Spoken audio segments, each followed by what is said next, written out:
Morning light അടിക്കുമ്പോഴത്തേക്കും നല്ല രസമുണ്ട് കേട്ടോ. ഓ എന്നാ ഭംഗിയാന്ന് നോക്കി. മുതൽ ഓൾമോസ്റ്റ് പിടിച്ചതിനെ മുതലയുടെ വായിക്കകത്തുനിന്നാ കേട്ടോ ചാടി രക്ഷപ്പെട്ടത്. ഏതായാലും മീൻ കുറച്ചും കൂടെ ആയുസ് ഉണ്ടായിരുന്നു. ഇതെന്നാ സാധനം എന്ന് കണ്ടിട്ടുണ്ടോ? ഇവിടെ അലാംകോൾ കേട്ട ഭാഗത്തോട്ട് നോക്കി വെയിറ്റ് ചെയ്തിരിക്കുന്ന വണ്ടിയിൽ ഒരെണ്ണത്തെ കണ്ടതാണ്. റോസ് റിംഗ്ഡ് പാരക്കീറ്റ് അല്ലെങ്കിൽ റിംഗ് നെക്ഡ് പാരക്കീറ്റ് എന്ന് പറയും. ഇതേ ഇലയുടെ മറവിൽ നിൽക്കുന്ന ഒരു നീൽഗായ് ആണ്. മലയാളത്തിലെ മീൻ കൂമൻ എന്നാണ് കേട്ടോ ഈ ബ്രൗൺ ഫിഷ് ഔളിനെ പറയുന്നത്. ഇവിടെ ഈ വാട്ടർ ബോഡികളിലെല്ലാം തന്നെ ഇഷ്ടം പോലെ മുതലുകളുണ്ട് കേട്ടോ, ചെറുതും വലുതുമായിട്ട്. നമ്മുടെ നാട്ടിലെ സഫാരിയറുമായിട്ട് വെച്ച് നോക്കുമ്പോഴത്തേക്കും ഇതിന് ചെറിയ എന്തൊക്കെയോ ഒരു ഡിഫറൻസ് തോന്നുന്നുണ്ട് കേട്ടോ കാഴ്ചയിൽ. നമ്മുടെ ഇന്നത്തെ സഫാരി ബുക്ക് ചെയ്തേക്കുന്നത് കാൻഡറിലാണ്. കാൻഡറും ജിപ്സി അങ്ങനെ രണ്ട് ഓപ്ഷൻസ് ആണുള്ളത്. അമ്പോ എന്ന സീനാ നോക്കിയേ, ഫ്രഷ് കില്ല് കേട്ടോ. കുറെ എണ്ണം കൂട്ടമായിട്ട് വന്നിട്ട് വണ്ടിയിലോട്ട് കയറി ആൾക്കാർ ഫുഡ് കൊടുക്കുന്നത് തിന്നാൻ വേണ്ടിയിട്ട് വന്നേക്കുന്നു. Hello friends, welcome back to dot green. ഇന്ന് നമ്മൾ രൺതംബോറിലേക്കാണ് കേട്ടോ. രാജസ്ഥാനിലെ സവായ് മാധോപൂരിലുള്ള രൺതംബോറിലൂടെ ഒരു സഫാരി കേട്ടോ നമ്മുടെ ഇന്നത്തെ വീഡിയോ. ഒരു സഫാരി അല്ല, ആക്ച്വലി രണ്ട് സഫാരി ഉണ്ട്, രാവിലെയും വൈകിട്ടും ഓരോ സഫാരി. അപ്പോൾ നമ്മൾ രാവിലത്തെ സഫാരി മെല്ലെ സ്റ്റാർട്ട് ചെയ്തു. സൂര്യൻ ഉദിച്ച് വരുന്നതേ ഉള്ളൂ. കാട് മൊത്തത്തിൽ ഡ്രൈ ആണ്. ചില ഏരിയയിൽ നന്നായിട്ട് ഡ്രൈ ആയി കിടക്കുന്നുണ്ട്, എന്നാൽ ചില ഏരിയയിൽ അത്യാവശ്യം പച്ചപ്പൊക്കെയുള്ള സ്ഥലവും ഉണ്ട് കേട്ടോ. അപ്പോൾ നമ്മുടെ ഇന്നത്തെ ആദ്യത്തെ സൈറ്റിംഗ് ഒരു സമ്പാഡിയറാണ്. അത് മെല്ലെ റോഡ് ക്രോസ് ചെയ്യുന്ന ഒരു സീനാണ്. ഇവിടെ ഒരുപാട് സമ്പാഡിയർ ഉണ്ട് നമ്മുടെ നാട്ടിലേതുപോലെ ഒത്തിരി എണ്ണം ഉണ്ട്. ഈ കാട് ഒരു രക്ഷയില്ലാത്ത ഭംഗിയാട്ടോ, നല്ല സൂപ്പർ ലാൻഡ്സ്കേപ്പ് ആണ് മൊത്തത്തിൽ.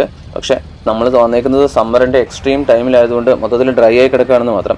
ഈ സ്ഥലങ്ങളിലൊക്കെ പച്ചപ്പൊന്ന് സങ്കല്പിച്ച് നോക്കി എന്ത് ഭംഗിയായിരിക്കും കാട് കാണാൻ വേണ്ടിയിട്ട്. കാര്യം സമ്മറിലാണ് സൈറ്റിങ്സ് കൂടുതൽ കിട്ടാൻ സാധ്യതയുള്ളതെങ്കിലും മൺസൂണിലാണ് കേട്ടോ കാട് കാണാൻ ഭംഗി. നോക്കിയാൽ നല്ല കളർഫുള്ളായിട്ടുള്ളൊരു കോഴി, പെയിന്റഡ് സ്പർ ഫൗൾ എന്ന് പറയുന്ന മലയാളത്തിൽ പുള്ളിമുള്ളൻ കോഴി എന്നറിയപ്പെടുന്ന ഒരു ബേഡാണ്. ഇത് നമ്മുടെ നാട്ടിലേക്ക് അധികം അങ്ങനെ കാണപ്പെടാറില്ല. കൂടുതലായിട്ടും ഈ ആരവല്ലി റേഞ്ചിലും അതുപോലെ ഈസ്റ്റേൺ ഗട്ട്സിലൊക്കെയാണ് കാണപ്പെടുന്നത്.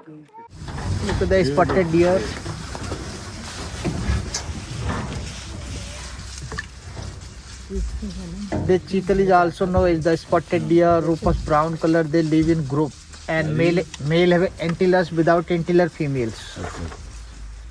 And they lose antler every years. New grow again. Sometimes they eat horn because calcium. Herbivorous. ഇവിടെ ഇതുപോലത്തെ ഒരുപാട് വാട്ടർ ബോഡികളുണ്ട്. അപ്പം നമ്മൾ രാവിലെ തന്നെ ഈ ലേക്കിൻ്റെ അടുത്ത് അങ്ങനെ വല്ല ആനിമൽസ് വെള്ളം കുടിക്കാൻ വന്നിട്ടുണ്ടോ നോക്കാൻ വേണ്ടിയിട്ട് ഇങ്ങോട്ടേക്ക് വന്നതാണ്. ഇഷ്ടംപോലെ ബേർഡ്സ് ഉണ്ടാവും ഇങ്ങനത്തെ സ്ഥലങ്ങളിലൊക്കെ. നമ്മുടെ നാട്ടിലൊക്കെ ഒരുപാട് കാണപ്പെടുന്ന ഒരു കൊക്കാണ് ബ്ലാക്ക് ഹെഡഡ് ഐബീസ് അല്ലെങ്കിൽ ഓറിയന്റൽ വൈറ്റ് ഐബീസ് എന്ന് ഇംഗ്ലീഷിൽ പറയും. മലയാളത്തിലാണെങ്കിൽ കഷണ്ടി കൊക്ക് അല്ലെങ്കിൽ അരിവാൾ കൊക്ക് എന്നൊക്കെ നമ്മൾ വിളിക്കുന്ന സാധനം ഇത് തന്നെയാണ് കേട്ടോ. വെള്ളമുള്ള ഏരിയയിലും പാടങ്ങളിലൊക്കെ ഇഷ്ടംപോലെ ഇത് കാണപ്പെടാറുണ്ട്. ഒരു മുതലക്കുഞ്ഞാണ് കേട്ടോ കിടക്കുന്നത്. മരത്തിൽ വെയിൽ കൊള്ളാൻ വേണ്ടിയിട്ട് കയറി കിടക്കുകയാണ്. തീരെ ചെറുതാണ്. അപ്പോൾ ഇവിടെ ഈ വാട്ടർ ബോഡികളിലെല്ലാം തന്നെ ഇഷ്ടം പോലെ മുതലുകളുണ്ട് കേട്ടോ, ചെറുതും വലുതുമായിട്ട്. ഇപ്പം നമുക്ക് കാണാൻ കിട്ടിയേക്കുന്നത് ചെറുതാണ്, 2 ഉണ്ട്. ഇതുണ്ടോ വേറെ ഒരെണ്ണം. ലേക്കിൻ്റെ കളർ കണ്ടോ, ഒരു ബ്രൗണിഷ് പായൽ എന്തോ ആണെന്ന് തോന്നുന്നേ. അതിലേക്ക് മോർണിംഗ് ലൈറ്റ് അടിക്കുമ്പോഴത്തേക്കും നല്ല രസമുണ്ട് കേട്ടോ. ഓ എന്നാ ഭംഗിയാന്ന് നോക്കി. സ്വർണ്ണ വെളിച്ചത്തിലെ മാനുകൾ നിന്ന് പുല്ലുമേയുന്നത് കണ്ടോ. ബ്ലാക്ക് വിങ്ഡ് കൈറ്റ് അല്ലെങ്കിൽ ബ്ലാക്ക് ഷോൾഡേഡ് കൈറ്റ് എന്നും പറയും. മലയാളത്തിൽ വെള്ളി എറിയൻ എന്നറിയപ്പെടുന്ന സാധനം കേട്ടോ ഇത്. അപ്പോൾ ഇതിൻ്റെ കണ്ണിൽ കടുത്ത ചുവപ്പ് കളറാണ്, അതിൽ ഷോൾഡറിലും വിങ്സിലും ബ്ലാക്ക് കളറും ഉണ്ട്. അപ്പോൾ കാക്കയുടെ മാത്രം വലിപ്പമുള്ളൂ കേട്ടോ. ഒടുവിൽ അത്യാവശ്യം പച്ചപ്പൊക്കെ ഉള്ളൊരു സ്ഥലത്തേക്ക് എത്തി നമ്മൾ. ഇവിടെ പല സോണുകളായിട്ട് തിരിച്ചിട്ടാണ് സഫാരി നടക്കുന്നത്. അപ്പം നമുക്ക് 2 സഫാരി എടുത്തതിൽ ഒരു സഫാരിയിൽ സോൺ 2ഉം വേറൊരു സഫാരിയിൽ സോൺ 4ഉം ആണ് കിട്ടിയത് കേട്ടോ.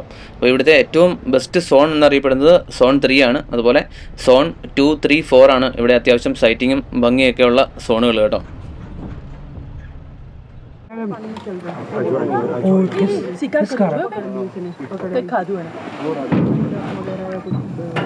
എന്നാ നടക്കുന്നതെന്ന് മനസ്സിലാവുന്നതിന് മുന്നേ പരിപാടി കഴിഞ്ഞു കേട്ടോ. ചെറിയൊരു തോട്ടിൽ മുതലേ കണ്ടിട്ട് വണ്ടി നിർത്തിയതാണ്.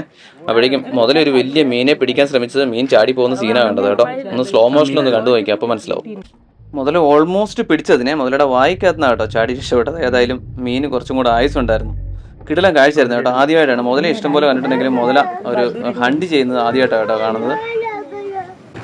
चले क्रोकोडाइल आगे दिखा रहे हैं और भी है गया पानी में चलो. മുഴുവൻ കരിഞ്ഞുണങ്ങി കിടക്കുന്ന ഈ കാട്ടിൽ മാനുകളും മ്ലാവുകളും ഒക്കെ എന്താണോ കഴിക്കുന്നത്. പെരിയാറിലേക്ക് വെച്ച് നോക്കുമ്പോൾ ഇവിടുത്തെ മാനുകളുടെയും മ്ലാവുകളുടെയും കാര്യം കുറച്ച് കഷ്ടം തന്നെയാണ് കേട്ടോ, പ്രത്യേകിച്ച് വേനൽക്കാലത്ത്. ഈ ബേഡ് അതൊന്നും അങ്ങോട്ട് മനസ്സിലായില്ല കേട്ടോ. കണ്ടിട്ട് ഏതിൻ്റെയോ ജുവനയിലാന്ന് തോന്നുന്നു. സ്പാരോ ആണോ ഫ്ലൈ കാച്ചറാണോ അതോ വേറെ എന്തെങ്കിലും ആണോ എന്ന് മനസ്സിലായിട്ടില്ല. ഇന്നലെ ഇതേ സെയിം സോണിൽ സഫാരിക്ക് പോയ ഒരു പുള്ളിക്കാരൻ ഇന്ന് നമ്മുടെ കൂടെ ഉണ്ട്. അപ്പോൾ പുള്ളി പറഞ്ഞത് ഈ ഭാഗത്ത് വെച്ചിട്ട് ഇന്നലെ അവർക്ക് ടൈഗർ സൈറ്റിംഗ് കിട്ടിയെന്നാണ് പറഞ്ഞത്. അതുകൊണ്ട് തന്നെയാണ് ചില വണ്ടികൾ ഇവിടെ വെയിറ്റ് ചെയ്തത്. കാരണം സ്റ്റിൽ അലാം കോൾ ഉണ്ടെന്നാണ് ഈ വണ്ടിക്കാർ പറഞ്ഞത്.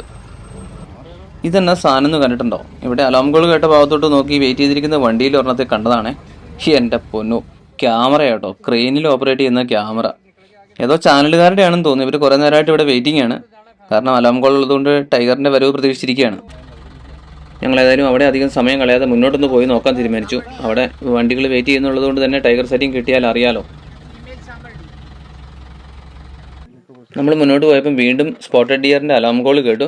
അപ്പോൾ അവിടെ കുറച്ച് നേരം വെയിറ്റ് ചെയ്യാൻ തീരുമാനിച്ച സമയത്ത് കണ്ട കാഴ്ചയാണ്. ഒരു തോടിൻ്റെ സൈഡിലാണ് എനിക്ക് ഒരു മരത്തിൽ ഇഷ്ടം പോലെ തത്തകൾ, ഒരെണ്ണമല്ല കേട്ടോ, അപ്പുറത്തും ഇപ്പുറത്തേക്കായിട്ട് നിറയെ തത്തകളുണ്ട്. ഒരുപാട് ടൈപ്പ് തത്തകളുള്ളതിൽ ഏറ്റവും കോമൺ ആയിട്ട് കാണപ്പെടുന്ന ഒരു ടൈപ്പാണ് കേട്ടോ ഇത്. റോസ് റിംഗ്ഡ് പാരക്കീറ്റ് അല്ലെങ്കിൽ റിംഗ് നെക്ഡ് പാരക്കീറ്റ് എന്ന് പറയും. അപ്പോൾ അതിൻ്റെ മെയിലിനെയും ഫീമെയിലിനെയും തമ്മിൽ തിരിച്ചറിയാനുള്ള ഒരു വഴി എന്ന് പറഞ്ഞു കഴിഞ്ഞിട്ടുണ്ടെങ്കിൽ ഈ പറയുന്ന റിംഗ് ആണ്. അതുകൊണ്ട് ചിലതിൻ്റെ കഴുത്തിൽ അങ്ങനെ വിസിബിൾ ആയിട്ടുള്ള റിംഗ് ഇല്ല, അത് ഫീമെയിലാണ്. അപ്പോൾ വിസിബിളായിട്ട് ബ്ലാക്ക് പിന്നെ അല്ലെങ്കിൽ റോസ് കളർ റിംഗ് ഉള്ളതാണ് ശരിക്കും പറഞ്ഞാൽ മെയിൽ വരുന്നത് കേട്ടോ. മലയാളത്തിൽ ഇതിന് ഒരുപാട് പേരുകളുണ്ട്. മോതിരത്തത്ത, നാടൻ തത്ത, നാട്ടുതത്ത, വാലൻ തത്ത, പഞ്ചവർണ്ണ തത്ത എന്നൊക്കെ പറയുന്നത് ഈ ഒരേ ഒരു സാധനത്തിനാണ് കേട്ടോ. ഞാൻ മുന്നേ പറഞ്ഞില്ല ഇവിടെ ഇഷ്ടംപോലെ സംബാർ ഡിയർ ഉണ്ടെന്ന്. അപ്പോൾ നമ്മുടെ നാട്ടിലെ സംബാർ ഡിയറുമായിട്ട് വെച്ച് നോക്കുമ്പോഴത്തേക്കും ഇതിന് ചെറിയ എന്തൊക്കെയോ ഒരു ഡിഫറൻസ് തോന്നുന്നുണ്ട് കേട്ടോ കാഴ്ചയിൽ. എനിക്ക് തോന്നുന്നു മൂക്കിൻ്റെ ഭാഗത്തൊക്കെ ഒത്തിരി വലിപ്പവും കറുപ്പും ഒക്കെ കൂടുതലുണ്ട്. അതുപോലെ മേത്തെ രോമങ്ങളൊക്കെ കുറച്ച് കൂടെ കൂടുതലാണെന്ന് തോന്നുന്നു ഇവിടെയുള്ളതിന്. മൊത്തത്തിൽ ഒരു വരണ്ട കാലാവസ്ഥയാണെങ്കിലും നമ്മുടെ നാട്ടിലെ വെച്ച് നോക്കുമ്പോഴത്തേക്കും അത്രയും ചൂടൊന്നുമില്ല കേട്ടോ ഇവിടെ. അപ്പോൾ നമ്മുടെ നാട്ടിൽ നിന്ന് രണ്ടംപൂരിലേക്ക് വരണമെങ്കിൽ ഇവിടെ ഏറ്റവും അടുത്തുള്ള ടൗൺ അല്ലെങ്കിൽ റെയിൽവേ സ്റ്റേഷൻ സവായി മധോപൂരാണ്. അപ്പോൾ അവിടുന്ന് 12 കിലോമീറ്ററോളം ദൂരമാണ് രണ്ടംപൂരിലേക്കുള്ളത്. അതല്ല ഫ്ലൈറ്റിനാണ് വരുന്നതെങ്കിൽ ജയ്പൂർ വരണം. ജയ്പൂരിൽ നിന്ന് ഏകദേശം 170ഓളം കിലോമീറ്റർ ഉണ്ട് രണ്ടംപൂരിലേക്ക്. ടാക്സിക്കാണെങ്കിൽ ഒരു 3 മണിക്കൂർ, ട്രെയിൻ ആണെങ്കിൽ ഏകദേശം 2 മണിക്കൂർ എടുക്കും. അപ്പോൾ ഈ ട്രാവലും അല്ലെങ്കിൽ ഈ ടിക്കറ്റ് ബുക്കിങ്ങുകളും താമസം ബുക്ക് ചെയ്യാനുള്ള ബുദ്ധിമുട്ടുകളും ഇതൊക്കെ ഒഴിവാക്കാൻ വേണ്ടിയിട്ടാണ് മിക്കവരും പാക്കേജ് സെലക്ട് ചെയ്യുന്നത്. അപ്പോൾ ഞാനും ഇത്തവണ വന്നേക്കുന്ന ഒരു പാക്കേജ് വഴിയാണ്. എൻ്റെ ഫ്രണ്ട്സ് ചെയ്തിരുന്ന ഒരു പാക്കേജാണ് കേട്ടോ.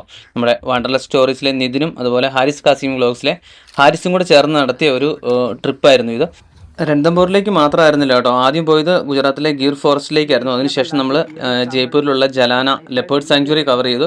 അതിനുശേഷമാണ് നമ്മളിപ്പം രൺതംബോറിലെത്തിയേക്കണം കേട്ടോ. അപ്പോൾ എല്ലായിടത്തും 2 സഫാരി വീതമായിരുന്നു നമ്മൾ പ്ലാൻ ചെയ്തിട്ടുണ്ടായിരുന്നത്. എനിക്ക് തോന്നുന്നത് ഇതിലും കുറഞ്ഞൊരു പാക്കേജ്, ഇതിലും കുറഞ്ഞ റേറ്റിലൊരു പാക്കേജ് വേറെ എവിടെയും കിട്ടത്തില്ലായിരുന്നു എന്ന് തോന്നുന്നു. അതുതന്നെയായിരുന്നു ഇതിൻ്റെ ഒരു ഏറ്റവും വലിയ അട്രാക്ഷനും. വെറും 20,000 രൂപയ്ക്കാണ് താമസവും അതുപോലെ ട്രാൻസ്പോർട്ടേഷനും പിന്നെ ഈ സഫാരി ടിക്കറ്റുകളും ചേർത്ത് ഇവർ നടത്തിയിരുന്നത് കേട്ടോ. സഫാരിയുടെ ഇടയിൽ കാടിന് നടുക്കുള്ള ക്യാമ്പ് ഷെഡിലെ റെസ്റ്റ് റൂമിൽ നിർത്തി തന്നതാണ് കേട്ടോ. അത്യാവശ്യം ടോയ്ലറ്റിലൊക്കെ പോകുന്നുള്ളവർക്ക് ഈ സമയത്ത് പോകാം. നോക്കി അപ്പോഴേക്കും കുറേ പക്ഷികൾ വന്ന് ചുറ്റും കൂടിയേക്കുന്നുണ്ടോ. സ്ഥിരമായിട്ട് വണ്ടി നിർത്തി കഴിഞ്ഞാൽ ഇപ്പോൾ പാഞ്ഞു കെട്ടി വരും. കാരണം വണ്ടിയിലിരിക്കുന്ന ആൾക്കാർ ഇതിന് എന്തെങ്കിലുമൊക്കെ തിന്നാൻ കൊടുക്കുന്നുണ്ട് കേട്ടോ. ഇത് നമ്മുടെ കാട്ട് ഓലഞ്ഞാലിയാണ്. നോക്കി വൈറ്റ് ബെല്ലിയുടെ ട്രീപ്പായി കുറേ എണ്ണം കൂട്ടമായിട്ട് വന്നിട്ട് വണ്ടിയിലോട്ട് കയറി ഇതേ ആൾക്കാർ ഫുഡ് കൊടുക്കുന്നത് തിന്നാൻ വേണ്ടിയിട്ട് വന്നേക്കുന്നത് കണ്ടോ.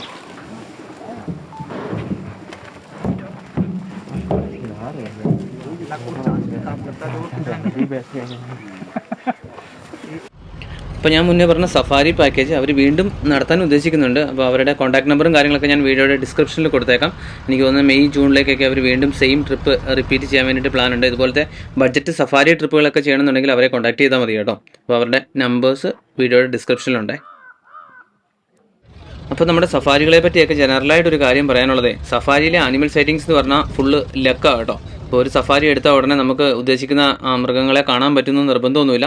ഉദാഹരണത്തിന് ഗിറിൽ പോയാൽ ഉടനെ സിംഹത്തെ കിട്ടുമെന്ന് പലരും തെറ്റിദ്ധരിച്ചേക്കാം. പക്ഷേ അത് തെറ്റായ ഒരു ധാരണ മാത്രമാണ്. 1, 2, 3 സഫാരി എടുത്തിട്ടും പിന്നെ സിംഹത്തെ കിട്ടാതെ വന്നവരുണ്ട്. അപ്പോൾ ചിലപ്പോൾ ഫസ്റ്റ് സഫാരി തന്നെ കിട്ടിയെന്ന് ഇരിക്കാം കേട്ടോ. അപ്പോൾ സഫാരി പോയിട്ട് ആനിമൽസിനെ കണ്ടില്ലെന്ന് പറഞ്ഞിട്ട് അതിന് കൊണ്ടുപോകുന്ന ആൾക്കാരെ അല്ലെങ്കിൽ നിങ്ങൾ സ്വയം പോകുകയാണെങ്കിൽ ഈ സ്ഥലത്തേക്ക് പറഞ്ഞു വിട്ട എന്നെ ഒന്നും ചെത്ത് വിളിച്ചിട്ട് യാതൊരു കാര്യമില്ല. ഇത് ലക്കാണ്, നമുക്ക് ലക്കുണ്ടെങ്കിൽ കിട്ടും, അതാ കേട്ടോ. ഇത് വെള്ളത്തിൽ കിടക്കുന്ന ഒരു ചെറിയ ടൈപ്പ് താറാവാണ്. ബ്ലൂ വിങ്ഡ് ടീൽ അല്ലെങ്കിൽ ഗാർഗാനി എന്ന് ഇംഗ്ലീഷിൽ പറയും.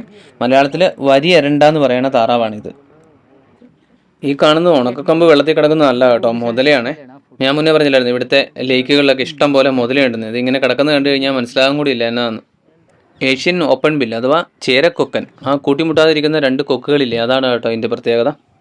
ഇതുപോലത്തെ ലേക്കിലൊക്കെ ഇഷ്ടം പോലെ വാട്ടർ ബേർഡ്സും അതുപോലെ മുതലകളൊക്കെ ഉണ്ട്.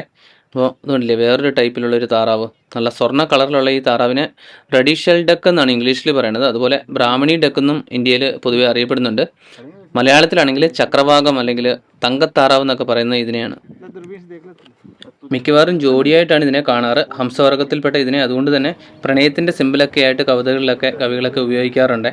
നമ്മുടെ നാട്ടിലേക്ക് ഇത് അങ്ങനെ കാണാറില്ല. ഇത് നോക്കൂ, യമണ്ടൻ ഒരു മുതല കരയ്ക്ക് കയറി കിടക്കുന്നു. ഇത്രയും നേരം നമ്മൾ കണ്ടത് വെള്ളത്തിലാണ്. അതുപോലെ ചെറുതിനെയൊക്കെ ആണെങ്കിൽ വലുതൊരെണ്ണം കേട്ടോ കരയിൽ വെയിൽ കൊണ്ട് കിടക്കുകയാണ്. അധികം മൂവ്മെൻ്റ് ഒന്നും ഇല്ലാതെ വെറുതെ ചത്ത പോലെ കിടക്കുന്നതുകൊണ്ട് വലിയ ഭംഗിയൊന്നുമില്ല കേട്ടോ. എന്തെങ്കിലുമൊക്കെ ആക്ഷൻ ഉണ്ടായിരുന്നെങ്കിൽ രസമായിരുന്നു. മ്ലാവുകളൊക്കെ ആകെ ഉണങ്ങിയിരിക്കുന്നതുണ്ടോ. നിത്യഹരിത വനങ്ങളിലെ പോലെ വലിയ മരങ്ങളൊന്നും ഇവിടെ കാണാനില്ല. വലിയൊരു മൈതാനത്ത് കുറേ കുറ്റിച്ചെടികൾ നട്ടുവെച്ചാൽ എങ്ങനെ ഇരിക്കും അതുപോലെയാണ് കേട്ടോ ഇവിടുത്തെ ഒരു ലാൻഡ്സ്കേപ്പ്. കണ്ണത്തുനിന്നും ദൂരത്തെങ്ങും പച്ചപ്പുള്ള ഒരു സാധനവും കാണാനില്ല. समय कम रहेगा, फटाफट ले लो। तो आगे मेल सामने डियर बैठे हैं, उसके फोटो पर मेल फीमेल दोनों ही हैं।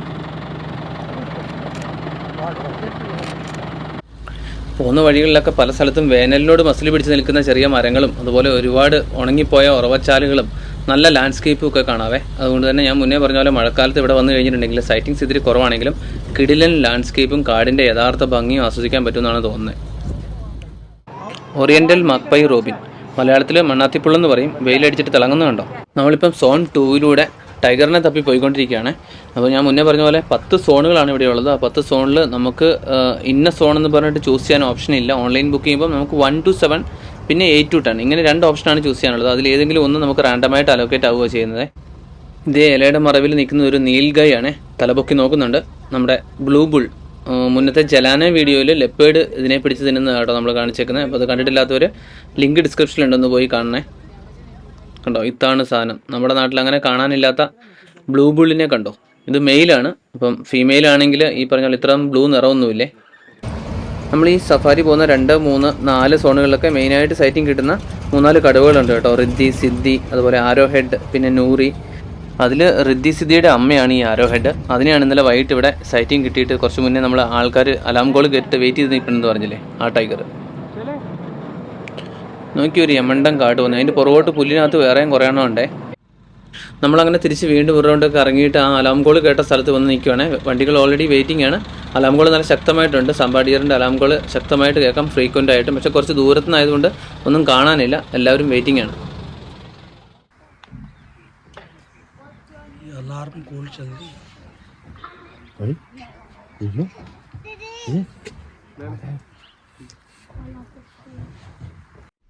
നോക്കി എല്ലാവരും അക്ഷമരായിട്ട് വെയിറ്റിംഗ് ആണ്. നമ്മൾ കുറച്ച് നേരമായിട്ട് ഇവിടെ ഇരിക്കുകയാണ് നമ്മുടെ ആരോ ഹെഡിനെയും അതിൻ്റെ കുഞ്ഞുങ്ങളെയും കാണാൻ വേണ്ടിയിട്ട്. 3 കപ്സും ഉണ്ടെന്നാണ് പറഞ്ഞത്. ഈ രൺതംബോർ പാർക്ക് പണ്ടത്തെ രാജാക്കന്മാരുടെ ഒരു പ്രധാനപ്പെട്ട നായാട്ട് കേന്ദ്രമായിരുന്നേ. അതുപോലെ തന്നെ ഇതിനകത്ത് രൺതംബോർ ഫോർട്ട് പ്രധാനപ്പെട്ട ഒരു ടൂറിസ്റ്റ് കേന്ദ്രമാണ് രാജസ്ഥാനിലെ. അത് സ്ഥിതി ചെയ്യുന്ന ഈ നാഷണൽ പാർക്കിനകത്താണ്. അതുപോലെ ഒരു രൺതംബോർ ടെമ്പിളും ഇതിനകത്ത് തന്നെയാണ് കേട്ടോ. അതൊക്കെ നമുക്ക് പോകുന്ന വഴിക്ക് കാണാൻ പറ്റും. ഈ രൺതംബോർ ഫോർട്ടിലേക്കും ടെമ്പിളിലേക്കും ഒക്കെ സെപ്പറേറ്റ് ആയിട്ട് ടൂറിസ്റ്റുകളെ അലോ ചെയ്യും കേട്ടോ. ടൂറിസ്റ്റുകളെല്ലാം തീർത്ഥാടകരെ ഇതിലേക്ക് അനുവദിക്കുന്നുണ്ട്. ഇത് നമ്മൾ പോകുന്ന വഴിയിലൊക്കെ ഇഷ്ടം പോലെ മ്ലാവുകളെ കണ്ടായിരുന്നല്ലോ. ഇത് വേറെ ഒരെണ്ണം. ഒരു മലയുടെ തുഞ്ചത്ത് നിൽക്കുന്ന ഒരു കുറ്റിമരത്തേന്ന് ഇലകൾ പറിച്ച് തിന്നുവാണേ. പാവം. ഈ പൊരിവെയിലത്ത് ഇതിന് വേറെ ഓപ്ഷനൊന്നുമില്ല കേട്ടോ. കാരണം എന്ന് വെച്ചിട്ടുണ്ടെങ്കിൽ വളരെ കുറവേ പച്ചപ്പുള്ളൂ. അപ്പോൾ ഉള്ള സ്ഥലത്തു നിന്നൊക്കെ കഴിക്കാമെന്നല്ലാതെ വേറെ ഓപ്ഷനൊന്നുമില്ല.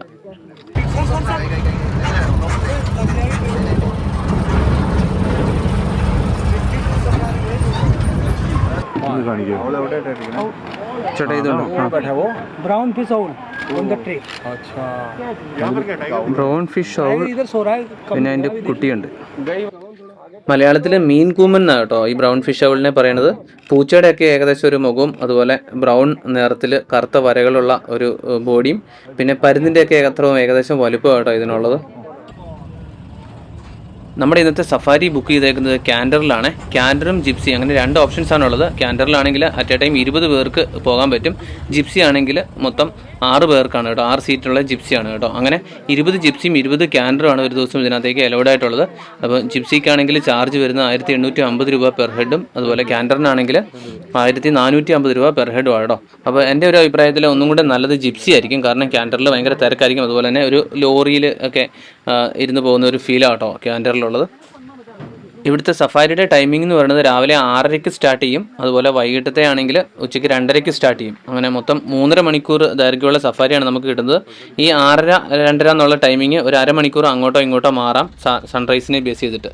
സൺറൈസും സൺസെറ്റും. കാരണം സൺസെറ്റിന് അരമണിക്കൂർ മുന്നേ സഫാരി തീരുന്ന രീതിയിലും സൺറൈസിന് അരമണിക്കൂറിന് ശേഷം സഫാരി തുടങ്ങുന്ന രീതിയിലുമാണ് ഇവിടെ ക്രമീകരിച്ചിരിക്കുന്നത്. അപ്പോൾ ഇതിൻ്റെ ബുക്കിംഗ് ranthambore.tigerreserve.in വെബ്സൈറ്റ് വഴിയാണ്. അപ്പോൾ നേരത്തെ മുൻകൂട്ടി ബുക്ക് ചെയ്തില്ലെങ്കിൽ ഇവിടെ വന്നു കഴിഞ്ഞാൽ പ്രശ്നമാകും. കാരണം വീക്കെൻഡിലും ഹോളിഡേയ്സിലും ഒക്കെ ഭയങ്കര തിരക്കായിരിക്കും. അതുകൊണ്ട് മുൻകൂട്ടി ബുക്ക് ചെയ്യാതെ ഇങ്ങോട്ട് പോരരുത്. മുന്നേ നമ്മളെ ക്രോസ് ചെയ്ത് പോയ ജിപ്സിക്കാർ ടൈഗർ സൈറ്റിംഗ് ഉണ്ടെന്ന് പറഞ്ഞ് കയറിയിട്ട് പോവുകയാണേ. നമുക്ക് നോക്കാം. അപ്പം ഫൈനലി നമുക്ക് ടൈഗറിനെയും കിട്ടുമെന്ന് പ്രതീക്ഷിക്കാം. शिकार करें। അമ്പോ എന്ന സീനാന്ന് നോക്കിയേ, ഫ്രഷ് കില്ല് കേട്ടോ. നമ്മൾ ടൈഗർ സൈറ്റിംഗ് അവർ പറഞ്ഞപ്പോഴത്തേക്കും ഇത്രയും പ്രതീക്ഷിച്ചില്ല. ഒരു ടൈഗറിനെ കാണാമെന്ന് മാത്രമേ പ്രതീക്ഷിച്ചുള്ളൂ കേട്ടോ. ഇതിപ്പം ഫ്രഷ് കില്ലാണ്. ഇത് നമ്മൾ മുന്നേ പറഞ്ഞ നൂറി എന്ന് പറഞ്ഞ ടൈഗറാണെന്നാണ് മറ്റ് ഡ്രൈവർമാർ പറഞ്ഞത് കേട്ടോ, ടൈഗ്രസ്. അപ്പോൾ ഇതിൻ്റെ കബ്സ് ആ കുറ്റിക്കാട്ടിൽ എവിടെയോ ഉണ്ട് നോക്കിയേ. ഓഹോ, ഒരു മ്ലാവിനെ കൊന്നിട്ട് വലിച്ചുകൊണ്ട് പോവുക കേട്ടോ, സൈഡിലോട്ട് മാറ്റിയിട്ട് തിന്നാൻ വേണ്ടിയിട്ടാണ്. നമ്മുടെ നാട്ടിൽ ട്രക്കിംഗ് ഒക്കെ പോകുമ്പോൾ നമ്മൾ ഈ ടൈഗറിൻ്റെ കില്ല് കൊന്നിട്ടേക്കുന്നതൊക്കെ കാണാറുണ്ടല്ലോ. അപ്പോൾ അതെല്ലാം കാണുന്നത് ഇതുപോലെ വാട്ടർ ബോഡിയുടെ ചേർന്നിട്ടാണ്. അപ്പം ടൈഗർ അധികവും കൊന്നിടുന്നത് വാട്ടർ ബോഡിയോട് ചേർന്നിട്ട് തന്നെയായിരിക്കും കേട്ടോ. ഇതിപ്പം ജസ്റ്റ് കൊന്നിട്ടേ ഉള്ളൂ, അങ്ങോട്ട് മാറ്റിയിട്ടിട്ട് തിന്നാനുള്ള ശ്രമത്തിലാണ് ആശാൻ. നമ്മളിപ്പോൾ ഷൂട്ട് ചെയ്യുന്നത് ഒരുപാട് ദൂരത്തിൽ നിന്നാണ് കേട്ടോ, തൊട്ടടുത്തൊന്നുമല്ല, നല്ല ദൂരത്തിലാണ്. അതും നമ്മളിപ്പം വണ്ടി ഒരു തോട്ടിൽ ഒരു ചാലിൽ ഇറങ്ങി നിൽക്കുകയാണ്. ആ ചാലിൻ്റെ കുറേ മുകൾ ഭാഗത്തായിട്ടാണ് കടുവ ഇതിനെ കൊന്നിട്ടിട്ട് തിന്നുകൊണ്ടിരിക്കുന്നത്. കറക്റ്റ് ഈ ചാലിനകത്തോട്ട് ഇറങ്ങി നിൽക്കുന്ന 2-3 വണ്ടികൾക്ക് മാത്രമേ ഇത് കാണാൻ പറ്റത്തുള്ളൂ. ബാക്കി വണ്ടികളെല്ലാം വന്നിട്ട് ലൈനിൽ വെയിറ്റ് ചെയ്യുക കേട്ടോ. അതുകൊണ്ട് നമുക്ക് അധികം സമയം കിട്ടത്തില്ല. പെട്ടെന്ന് തന്നെ ഫോട്ടോയോ വീഡിയോ ഒക്കെ എടുത്തിട്ട് മാറാൻ വേണ്ടിയിട്ട് ആൾക്കാർ ബഹളം വെച്ചുകൊണ്ടിരിക്കുക കേട്ടോ, ബാക്കി വണ്ടിയിലുള്ളവർ. നമ്മളിപ്പോൾ ഷൂട്ട് ചെയ്യുന്നത് 800mm സൂമിലാണ് കേട്ടോ. ഞാൻ പുതിയതായിട്ട് എടുത്ത നമ്മുടെ Panasonic Lumix G9 Mark II എന്ന് പറഞ്ഞ ക്യാമറയാണ്. ഇപ്പോൾ കുറേ പേര് ക്യാമറ ഏതാണെന്നൊക്കെ ചോദിച്ചിരുന്നു. മുന്നത്തെ സോണിയുടെ FDR AX700 എന്ന് പറഞ്ഞിട്ടുള്ളൊരു ക്യാം കോഡർ ആയിരുന്നു നമ്മൾ ഉപയോഗിച്ചുകൊണ്ടിരുന്നത്. അപ്പോൾ അത് മാറ്റിയിട്ട് അത് അപ്ഗ്രേഡ് ചെയ്തതാണ് ഈ പിന്നെ പാനസോണിക്കിൻ്റെ ലൂമിക്സ് G9 Mark II എന്ന് പറഞ്ഞ ക്യാമറയിലേക്ക്. അപ്പോൾ മുന്നേ പറഞ്ഞ പോലെ മനസ്സോടെയാണെങ്കിലും മാറി കൊടുക്കേണ്ടി വന്നു, കാരണം ബാക്കിയുള്ളവർ കൂടെ കാണേണ്ടതാണ്. അപ്പോൾ നമ്മളിനി മുന്നോട്ട് വീണ്ടും പോവുക കേട്ടോ. അപ്പോൾ നമ്മുടെ ക്യാമറ അതിൻ്റെ റിവ്യൂ ഒക്കെ ചെയ്യാൻ വേണ്ടിയിട്ട് കുറച്ച് പേര് ചോദിച്ചായിരുന്നു. സെപ്പറേറ്റ് ഒരു വീഡിയോ ആയിട്ടൊന്നും ചെയ്യാൻ എനിക്ക് താല്പര്യമില്ല. അതുകൊണ്ട് തന്നെ കുറച്ച് കാര്യങ്ങൾ ഈ വീഡിയോയിലൂടെ പറഞ്ഞു വിടാമേ. ഷിക്ര അല്ലെങ്കിൽ പ്രാപ്പിഡിയൻ എന്ന് പറയുന്ന ബേഡാണ്. നമ്മൾ മുന്നത്തെ വീഡിയോസിൽ ഇതിനെക്കുറിച്ച് പറഞ്ഞിട്ടുള്ളതുകൊണ്ട് അധികം പറയുന്നില്ല കേട്ടോ. അപ്പോൾ നമ്മുടെ ക്യാമറയിലോട്ട് തിരിച്ചു വരാം. നമ്മുടെ camera 4K 120 frames per second shoot ചെയ്യാൻ കേപ്പബിൾ ആട്ടോ. അപ്പോൾ പുതിയതായിട്ട് ഇറങ്ങുന്ന വളരെ എക്സ്പെൻസീവ് ആയിട്ടുള്ള ക്യാമറകളിലൊക്കെ ആ ഓപ്ഷനുള്ളൂ, അത് നമുക്കുണ്ട്. അപ്പോൾ ഞാൻ മുന്നേ ആദ്യം പിന്നെ മീനിനെ പിടിക്കുന്ന ഷോട്ട്സ്, അതുപോലെ മുന്നത്തെ ജലാന വീഡിയോയിൽ പക്ഷി കുളിക്കുന്ന ഒരു ഷോട്ട്, അതൊക്കെ 4K 120 എടുത്തിട്ട് സ്ലോ മോഷൻ ചെയ്തതാട്ടോ. പിന്നെ ഇതിൻ്റെ ഹൈലൈറ്റ് ആയിട്ടുള്ള ഒരു ഫീച്ചർ എന്ന് പറഞ്ഞിട്ടുണ്ടെങ്കിൽ, ഞാൻ മുന്നേ പറഞ്ഞ പോലെ ഹാൻഡ് ഹെൽഡ് ആയിട്ടാണ് ഞാൻ ഈ ഫുൾ വീഡിയോ ഷൂട്ട് ചെയ്തേക്കുന്നത്. ഈ ഫുൾ വീഡിയോ അല്ല, എല്ലാ വീഡിയോയും അങ്ങനെ തന്നെയാണ് ഷൂട്ട് ചെയ്യുന്നത്. അപ്പോൾ ബെസ്റ്റ് ഇൻ ക്ലാസ് സ്റ്റെബിലൈസേഷൻ എന്ന് പറയാം. പ്രത്യേകിച്ച് 800mm ഇത്രയും സ്റ്റേബിളായിട്ട് ഷൂട്ട് ചെയ്യാൻ പറ്റുക വേറെ ക്യാമറയിലൊക്കെ ഇത്തിരി പാടായിരിക്കും തോന്നുന്നു കേട്ടോ. പിന്നെ ഞാൻ പറഞ്ഞല്ലോ മൈക്രോ ഫോർ തേർഡ് ആണെന്ന്, അതുകൊണ്ട് തന്നെ ലെൻസ് വളരെ ചെറുതാണ്. 100-400mm ലെൻസിൽ നമുക്ക് 200-800mm സൂം കിട്ടും എന്നുള്ളതാണ് ഇതിൻ്റെ ഏറ്റവും വലിയ അഡ്വാൻറ്റേജ് കേട്ടോ. പിന്നെ ഇതിൻ്റെ auto focus, animal I detection auto focus ഒക്കെ ഉണ്ട് കേട്ടോ. പുതിയ ഓട്ടോ ഫോക്കസ് ടെക്നോളജി ഒക്കെയാണ്. അപ്പോൾ അത് നന്നായിട്ട് പെർഫോം ചെയ്യുന്നുണ്ട്. ചില ഫുൾ സൂം വരുമ്പോഴത്തേക്കും ചില ബേർഡ്സിനെയൊക്കെ ഷൂട്ട് ചെയ്യുമ്പോൾ ചെറിയ ഫോക്കസ് ജമ്പിങ് വരുന്നുണ്ട്. അതല്ലാതെ വേറെ ഇഷ്യൂസ് ഒന്നുമില്ല. ഓട്ടോ ഫോക്കസ് പെർഫെക്റ്റ് ആയിട്ട് തന്നെ വർക്ക് ചെയ്യുന്നുണ്ട് കേട്ടോ. പിന്നെ നമ്മുടെ ഫുൾ ഫ്രെയിം ക്യാമറകളെ അപേക്ഷിച്ച് ലോ ലൈറ്റ് പെർഫോമൻസ് അത്ര കമ്പയർ ചെയ്യാൻ പറ്റത്തില്ല, എന്നാലും ഓവറോൾ അടിപൊളി ക്യാമറയാട്ടോ. ഇത് കൂടാതെ ഞാൻ ഉപയോഗിക്കുന്ന 2 ക്യാമറകൾ iPhone 14ഉം GoPro 11ഉം ആണ് കേട്ടോ. ഇതൊക്കെ വെച്ച് ഷൂട്ട് ചെയ്തേക്കുന്ന ഒരുപാട് വീഡിയോസ് നമ്മുടെ ചാനലിൽ കിടപ്പുണ്ട്. അതുപോലെ തന്നെ നമ്മുടെ മറ്റ് സോഷ്യൽ മീഡിയ പ്ലാറ്റ്ഫോമുകളൊക്കെ ഒന്ന് ഫോളോ ചെയ്ത് വെച്ചേക്കണേ. പ്രത്യേകിച്ച് നമ്മൾ പുതുതായിട്ട് തുടങ്ങിയ വാട്സപ്പ് ചാനൽ, അതുപോലെ തന്നെ നമ്മുടെ Instagram അക്കൗണ്ട് .green_channel എന്നാണ് കേട്ടോ അതിൻ്റെ പേര്. വാട്സപ്പിൻ്റെ പേര് .green തന്നെയാണ്. അതുപോലെ നമ്മുടെ ഫേസ്ബുക്ക് പേജ് അതും .green തന്നെയാണ്. ഇതൊക്കെ ഒന്ന് ഫോളോ ചെയ്ത് വെച്ചേക്കുക. കാരണം നമ്മൾ പുതുതായിട്ട് പോകുന്ന ട്രിപ്പുകളെക്കുറിച്ചുള്ള അനൗൺസ്മെൻറ്റ്, അല്ലെങ്കിൽ നമ്മുടെ കൂടെ ജോയിൻ ചെയ്യാവുന്ന ട്രിപ്പുകൾ, ഗീവ് അവേസ്, ഫോട്ടോസ്, റീൽസ് ഇതൊക്കെ അപ്ലോഡ് ചെയ്യുന്നത് അല്ലെങ്കിൽ അപ്ഡേറ്റ് ചെയ്യുന്നത് ഈ പറഞ്ഞ വാട്സപ്പ്, ഇൻസ്റ്റാഗ്രാം, ഫേസ്ബുക്ക് വഴിയാണ്. അപ്പോൾ അങ്ങനെ നമ്മുടെ സഫാരി ഇവിടെ കഴിഞ്ഞ് നമ്മൾ തിരിച്ചെത്തിക്കൊണ്ടിരിക്കുകയാണ്. ഞാൻ ആദ്യം പറഞ്ഞ പോലെ തന്നെ മോർണിംഗും ഈവനിങ്ങും സഫാരി ഒരുമിച്ച് ക്ലബ് ചെയ്തിട്ടുള്ളൊരു വീഡിയോ ആണിത്. അപ്പോൾ ഒരു സഫാരി തന്നെ അല്ലെങ്കിൽ 1-2 സഫാരി എടുത്ത ഉടനെ നമുക്ക് സൈറ്റിങ്സ് കിട്ടുമെന്ന് ഗ്യാരണ്ടി ഒന്നും ഇല്ല കേട്ടോ. അപ്പോൾ നമ്മുടെ അടിപൊളി സഫാരിയെ കഴിഞ്ഞാൽ നമ്മൾ തിരിച്ചെത്തി കേട്ടോ. കിടിലൻ സഫാരി എടുത്ത് നമുക്ക് നല്ല രീതിയിലുള്ള സൈറ്റിങ്സും കാര്യങ്ങളൊക്കെ കിട്ടി. ആകെ 2 സഫാരി നമ്മൾ ഇന്ന് എടുത്തുള്ളൂ. പിന്നെ എന്നിട്ടും ഇഷ്ടംപോലെ സൈറ്റിങ്സ് ഉണ്ട് കേട്ടോ. അപ്പോൾ ഇതുപോലത്തെ ഒരുപാട് വീഡിയോസ് നമ്മുടെ ചാനലിൽ കിടപ്പുണ്ട്. സഫാരി ആവട്ടെ, അല്ലെങ്കിൽ ട്രക്കിംഗ് വീഡിയോസ് ആവട്ടെ, ഫോറസ്റ്റ് അല്ലെങ്കിൽ ട്രാവൽ റിലേറ്റഡ് ഒരുപാട് വീഡിയോസ് നമ്മുടെ ചാനലിൽ ഇടയ്ക്കിടയ്ക്ക് ഓരോ ഫാമിലി ട്രിപ്പുകളും ഒക്കെ. അപ്പം ഇതുപോലത്തെ വീഡിയോസ് ഇഷ്ടമാണെങ്കിൽ ചാനൽ സബ്സ്ക്രൈബ് ചെയ്തേക്കുക. മറ്റൊരു വീഡിയോയിൽ വീണ്ടും കാണാം. അതുവരെ എല്ലാവർക്കും ബൈ ബൈ.